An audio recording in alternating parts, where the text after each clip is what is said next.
thupi la malemu Dr. Saulos Claus Chilima likhala likufika pa malo pano. Ndikukhulupiranso kuti ngati aletsa akwaya mwinanso ifenso munatiyenera kuti tikhale chetekaye kuti titsatire mmene mwambo umenewu ukhalire ukuyendera.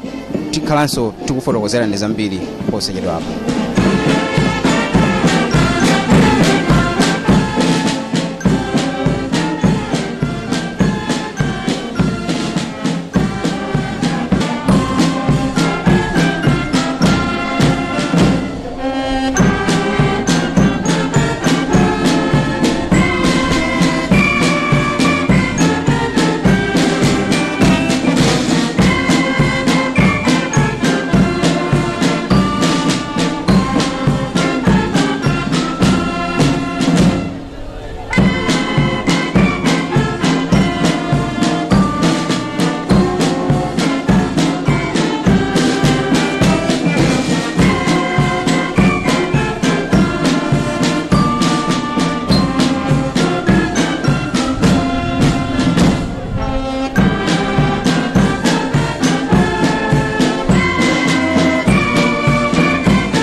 Mwambo wa serikali ndipo ndi zochiritsa chidwi kwambiri.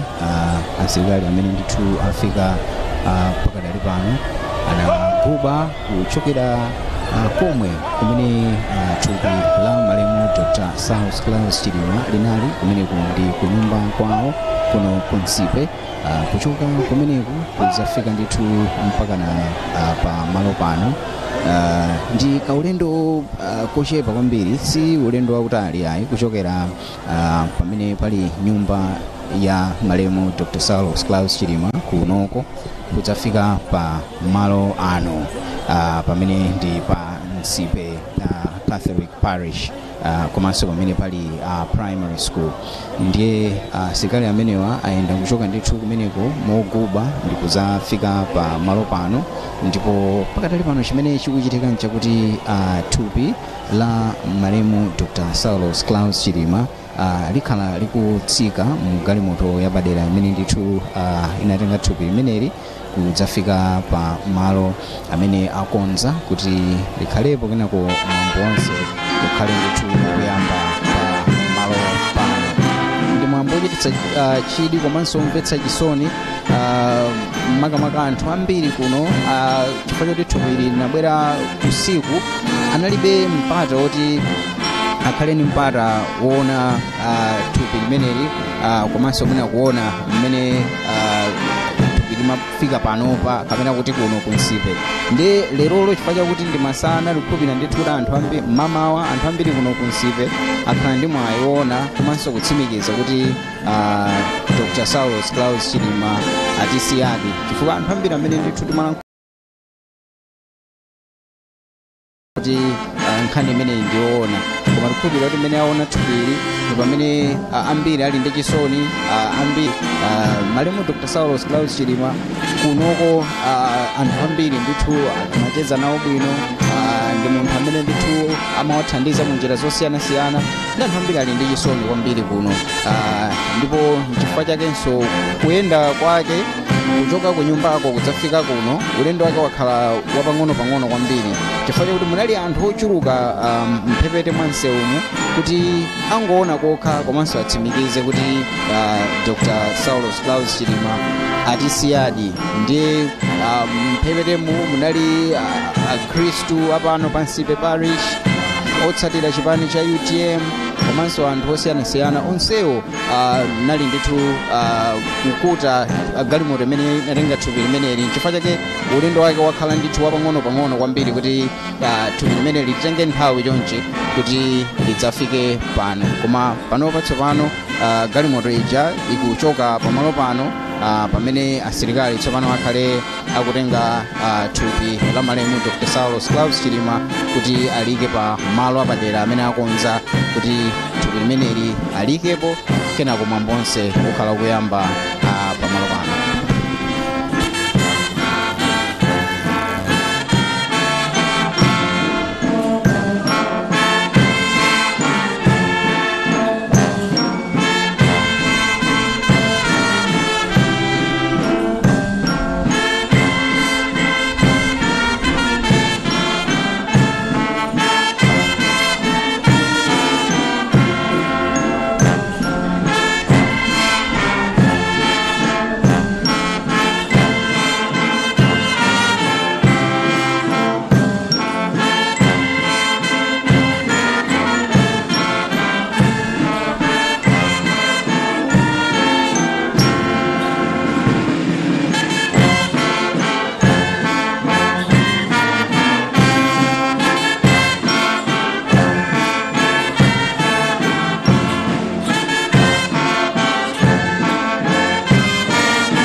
zikhale.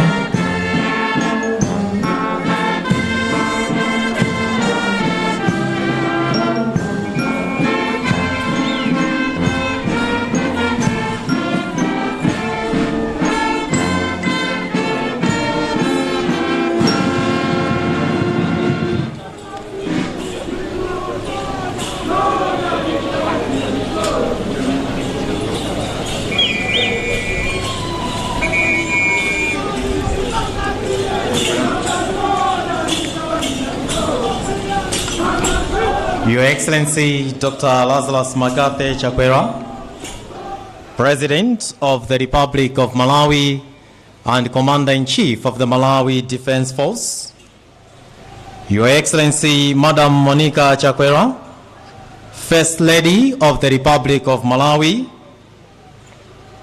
Pepani Madam Mary Chilima, spouse to the late Dr. Saulos Kraus Chilima, Vice President of the Republic of Malawi, members of the bereaved family, Your Excellency Dr. Bakiri Muluzi, former President of the Republic of Malawi, Your Excellency Professor Arthur Peter Mutharika, former President of the Republic of Malawi, and Madam Gertrude Mutharika, Your Honor Kumbo Hastings Kachari, former Vice President of the Republic of Malawi, My Lord Justice Razin Zikamanda SC, Chief Justice of the Republic of Malawi, all Cabinet and Deputy Ministers here present, Ms. Colleen Zamba, Secretary to the President and Cabinet, and all senior government officials here present, General Dr. Paul Verentino Piri, Commander Malawi Defense Force, all general officers, senior officers, men and women of the Malawi Defense Force, Ms. Mary Niolam, Inspector General of the Malawi Police Service, and all heads of security institutions here present, Your Grace, Most Reverend George Desmond Tambala, Archbishop of the Archdiocese of Lilongwe and Episcopal Conference of Malawi, Your Lordship Peter Adrian Chifukwa, Bishop of Dedza, all the bishops, priests, and religious leaders here present, Your Majesties Inkosi Yamakosi Mbera V,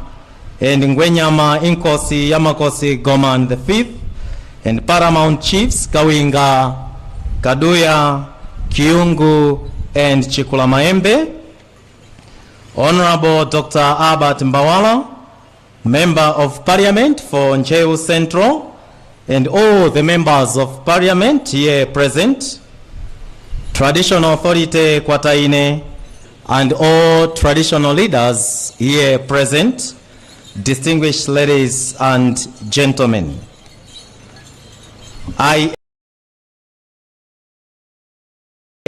To each of you, as we gather on this hallowed Zipe Catholic ground, today we lay to rest our late Vice President, Right Honorable Dr. Saulos Kraus Chilima, whose life was tragically cut short in a plane crash on Monday, 10th June 2024. As we commence the burial ceremony, let us come together in unity and respect, honoring the memory and legacy of the late Right Honorable Dr. Saulos Kraus Chilima, our Vice President. His dedication to our nation and the principles he stood for will forever be etched in our history. Thank you for joining us as we say our final goodbyes today. Your Excellencies, distinguished ladies and gentlemen, we now approach a moment of deep reflection and remembrance.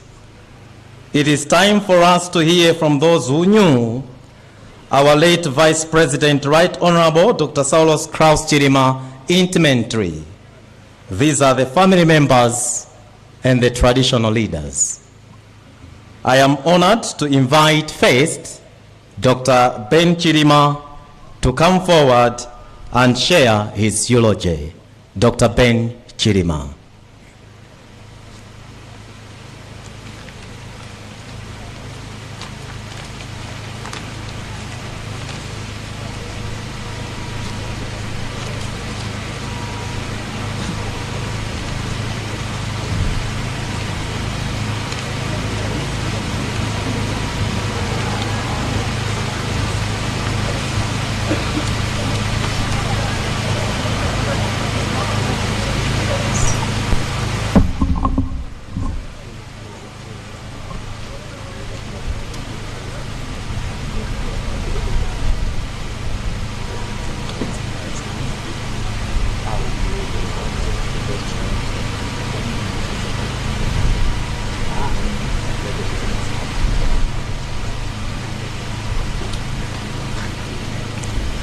Thank you very much.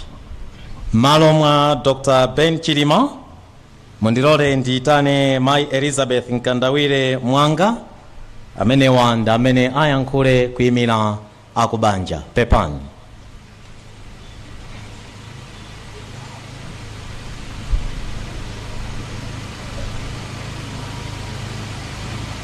Your Excellency, Your Excellency,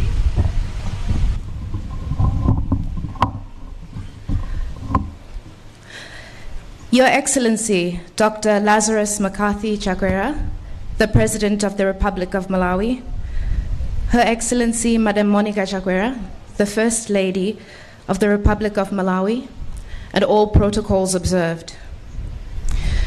The last time I saw our brother was at his residence when we were joking about how he taught me how to brush my teeth. That's how we want to remember him as a family. The happy, loving, kind, and charitable man that he was. He only spent 13 years on this earth with his mother, Elizabeth Chilima, nee Varela, and only 23 years with his father, Mr. Henderson Chilima. Yet these two parents, Elizabeth and Henderson Chilima, along with their families, raised a man who was to become a vice president, and if his life was not cut short, poised to become a global leader. Our family includes the Chilimas, the Varelas, the Kamotos, and the Chiwampos. I want to especially acknowledge his two sisters, Diwonge and Maria Chilima, who always encouraged and supported him. We want to thank the international community for their support and for traveling from across the world to pay their respects. We would like to thank their government for their support in mourning and burying our brother. We're grateful to the church for honoring our brother and giving him a send-off deserving of the saint that he was. To the party which our brother founded, UTM, thank you for your support during this challenging time. Every time we turned our heads, we could see a sea of red crying with us, comforting us. Mafuma atu, ife ndife othokoza, mwamuthangata ndi kumulimbikitsa mchimwene wathu. Mwamuonetsera chikondi, kuonetsa kuti ndi mwana wanu ndithu. Zimatha. Importantly, we want to thank the people of Malawi who have been mourning with us as a family. The overwhelming support we have received this week is a reflection of the number of hearts that our brother Saulos touched. We would like to echo Uncle Ben's appeal to the government to conduct a comprehensive and independent technical investigation to ensure that such a tragedy does not ever happen again to anyone, and that this tragedy does not befall any other family in the way it has befallen us. Auntie Mary, you're our sister. Death is not going to change that. We want you to continue to consider this your home. Feel free to come anytime to pay your respects, to rest in this home. to spend time and laugh with us as a family as we always did. Sean and Lily, we love you. You're our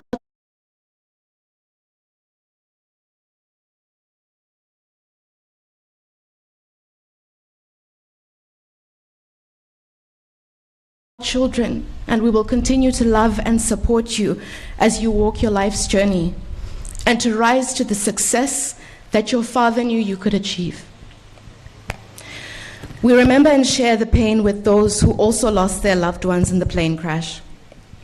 Lucas Kabeni, Chisomo Jimaneni, Madam Shanil Zimbiri, Dan Kanyemba, Abdul Labugeni, Colonel Sambaloba, Major Seremani, and Major Aidin.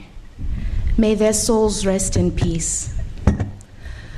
To the people of Malawi, our brother loved this country. He embodied the values that are central to our family and our heritage as a people, as Malawians. We appeal to the nation to keep this dream alive and respect his peace-loving ways. His spirit lives on in the hearts of the Malawian people. We would like to encourage you not to give up hope. Our brother's dream of a nation that will rise like the sun on our flag will become a reality. Osaopa, osaropa, osafoga. Zikomo.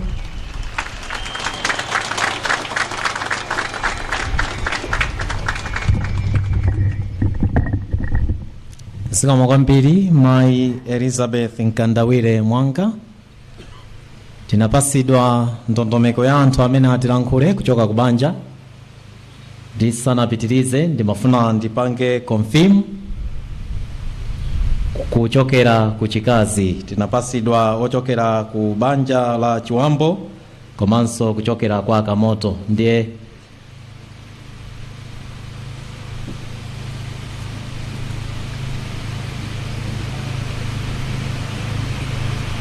zikomo kwambiri ndikukhulupirira Mai Elizabeth Nkandawire Mwanga alankhula kuyimira onse. Nthawi ino olemekezeka a president mundilole ndipemphe inkosi ya makosi Gomani 5 kuti abwere ndikuzatilankhula.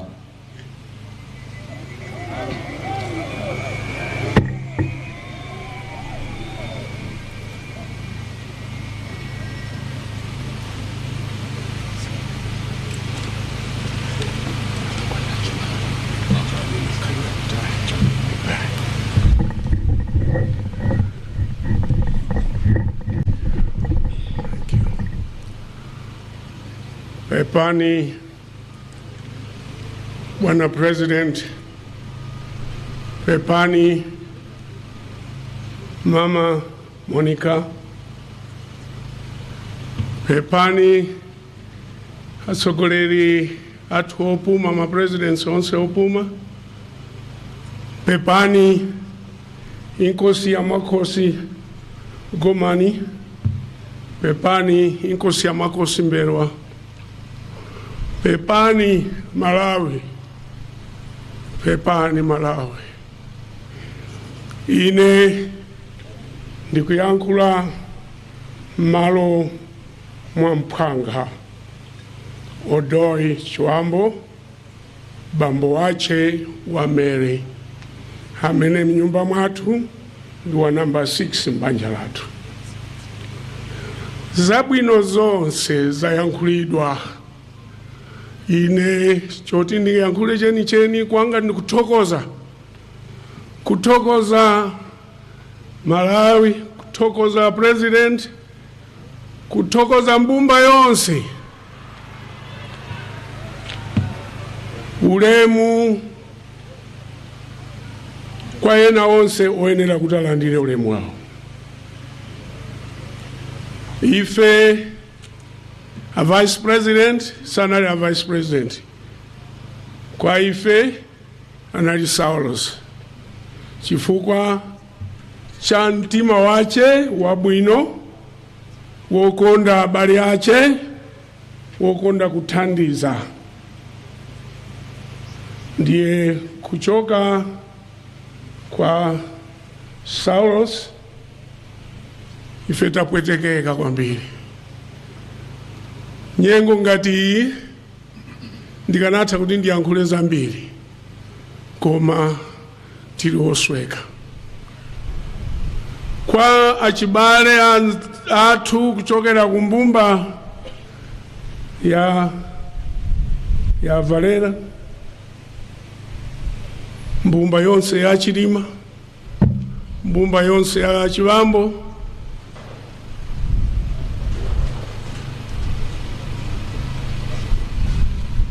tiyeni tipitirire kutsatira zimene Saulos amafuna.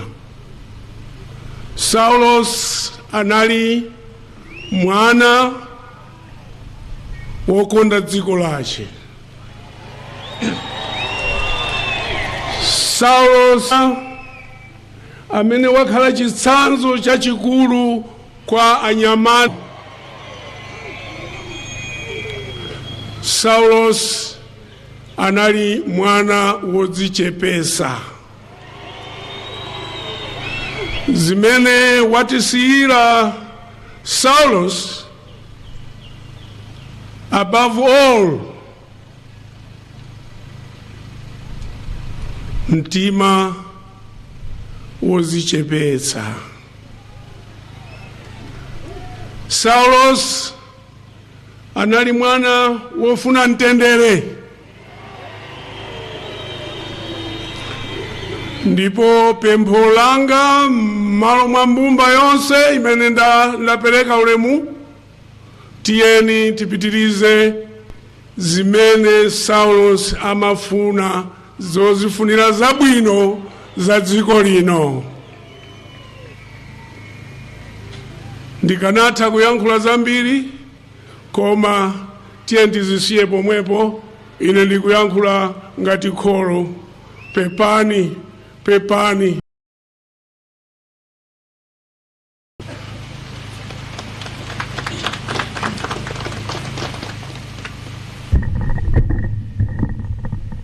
Zikomo kwambiri oyimira ku banja la Achiwambo.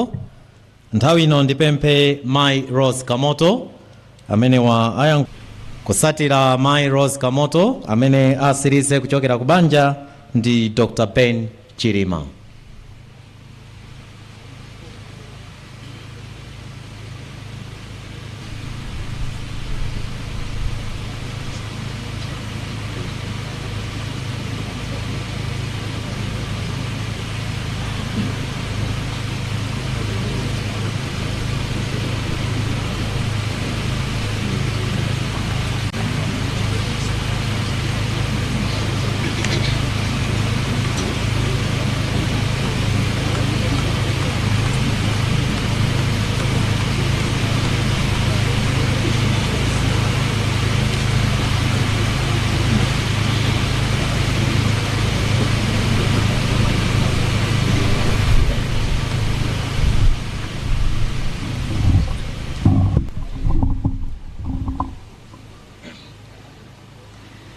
Pepani a President a dziko lino Dr. Lazarus Chakwera. Pepani Mai Monica Chakwera. Pepani Archbishop onse amene muli pano ndi mabishopu ndi ansembe ena onse. Maulemu onse ena aperekedwa kale. Ine ndayima pano malo mwa mbumba ya kwa Kamoto ndi Ntwana kuchokera kuchiladzulu kwa tiyeli koswe. Ndikanakonda kuti ndinene kuti kunena kuti akuchikazi, koma ife dzina loti akuchikazi linatha pa nthawi ya Chinkhoswe, chifukwa pano tinali banja limodzi. Panalibenso kuti uku kwa Kamoto, uku kwa Achilima, uku kwa Valera, kwa Ntcheu tikudziwako, kuno ndesi kuti tabweranso liti. Konse timakhala bwino. Kodi chifukwa chani? Chifukwa cha panopo ndi atchula kuti Saulos chifukwa ine ndinali apongozi awo, chifukwa cha president, vice president athu. Anthu anena kale zambiri, titati tinenenso pano ndiye kuti sitichokapo, koma mongonjezera kuti iwowa tinasanduka banja limodzi kupitirira zaka 25 zapitazo. Nanga ife tinganene chani? Munthu wodzichepetsa, munthu wopatsa ulemu aliyense, kaya wang'ono, kaya azilamu awo ang'ono, kaya agogo awo. Ziti ngati muli anthu ang'ono okhaokha, koma ayi ndithu. Amenewo ndi amene anali apongozi athu, ndi amene anali alamu athu, ndi amene anali achimwene athu. Munthu wokuti zonse amapanga kuti zikhale zabwino kwa aliyense, aliyense asekerere, aliyense asangalale.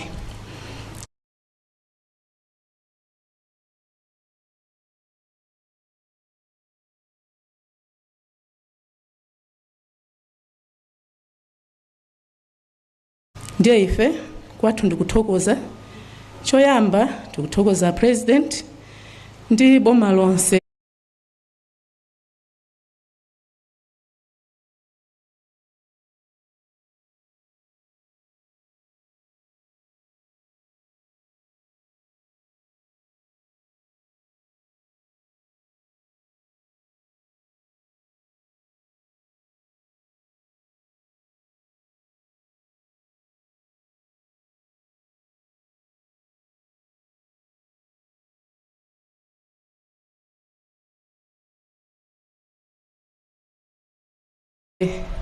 Chifukwa cha zonse zimene atichitira pano, ntchito kuyambira lolemba mpaka na pano zonse zimene mukuzionazi apanga ndi aboma omwewo.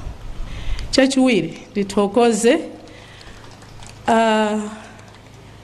abishop wathu Catholic ndi ansembe ena onse.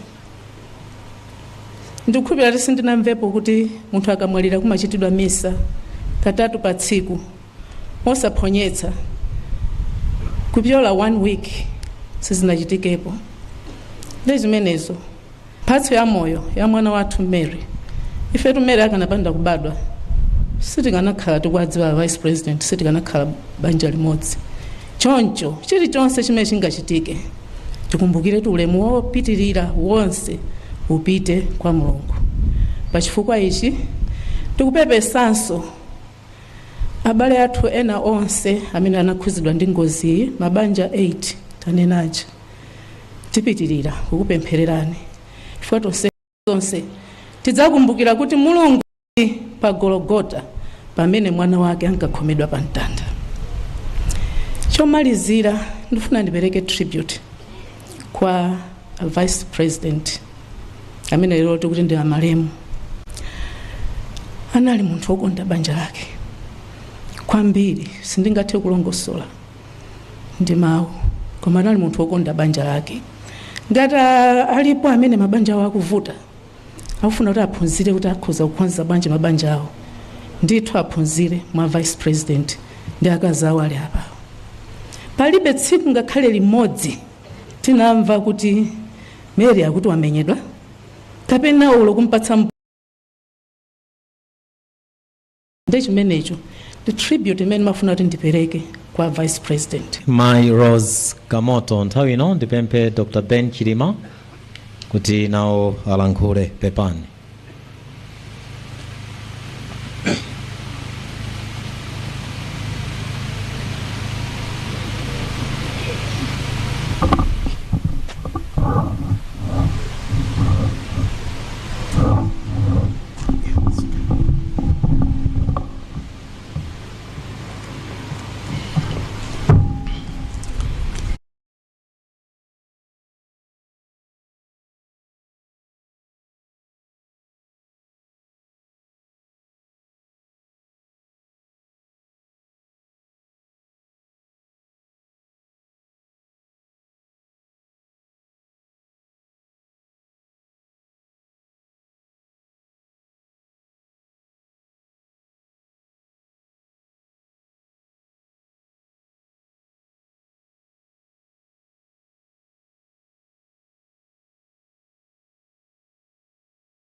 kuchokera kuchikangawa kuchipatala all the way mpaka ku nyumba.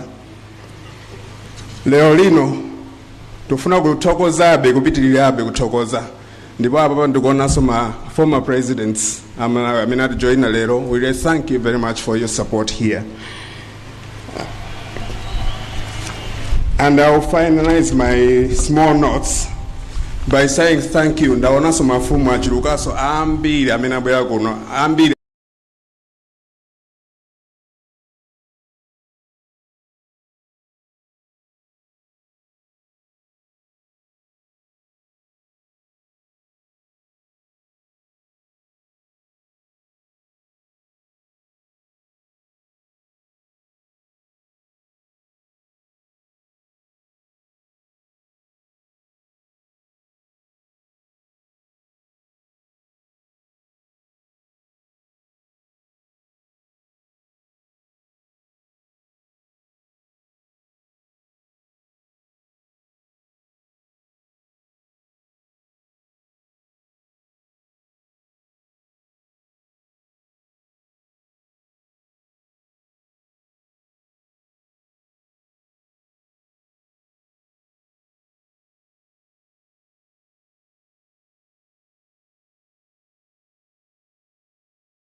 Thank you. Ndaonanso mafumu achilukaso ambiri amene abwera kuno ambiri.